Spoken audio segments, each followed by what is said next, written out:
Hello, my name is Tomi Tilli and welcome to my channel. This is a short introductory about what I'm going to do on this channel. Well, it's mainly PC related stuff, but maybe some other stuff also from time to time. I'm not good at fixing things, but that's something I like to learn. And also there's a lot of things I like to learn, like designing PCBs. I really hope I can make my own Sound Blaster 16 compatible sound card one day.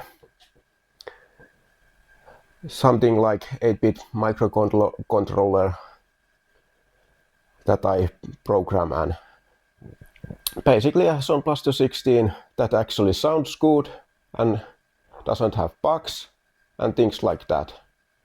But it's still too early to even think about designing something like that, because I need to learn so much before that. So a lot of simple designing needs to be done before that. And something that I have also been wanting to make is XD IDE card to a 16-bit ISO slot. You might think, why would I do that? But I think it could be very useful. Maybe it should have 2 IDE channels, and of course BIOS to hold XD IDE universal BIOS, something I've been away from too long time, and I really hope I can get back to coding that. And I will. I have something in my mind, but you'll just have to wait. There's a few videos before that. But it's a card I really want to make, and I think it's simple enough to be a good project to practice PCB designing and things like that. But this channel is much more than things I practice to do. I'm going to test sound cards. I have quite a lot of them, and I really like to experiment sound cards, because there simply isn't a perfect ISA sound card. Not even the modern stuff that I like really much, that are based on old chips, and actually they sound really good, work really good, but nothing is perfect. And it doesn't really have to be perfect. A long time ago I had this idea that maybe I built a perfect 286 system, a perfect 386, 486, and perhaps even a Pentium. But it didn't really work out, because if I choose non-period correct cards, so basically let's take a 386 system as an example. I could use 96 ISA card. That would be fast, very compatible, but if I build a 386 with non-period correct parts, what do I get? It's basically a 486 or even a Pentium that's simply slower. So all the fun about the old stuff is gone. So if you build a system, I think period correct system is the way to go. Of course, I already mentioned XD IDE, so that's not really period correct to use something like SD cards, CF cards, or even large hard disk drives on an old system. But I guess you have to tolerate some non-period correctness, but only a little bit. And CRTs are another matter. It's really hard to find period correct CRTs that are in good condition. I don't know about rest of the world, but here in Finland, 17-inch CRTs are the most easiest to find. Perhaps 19-inch were just too big, nobody wanted to store them. And 15, 14 and older, smaller stuff, well, perhaps people thought they were just too old to be anything useful. So if they stored something, it's 17-inch CRTs. And unfortunately, that also means most of them are the cheapest ones.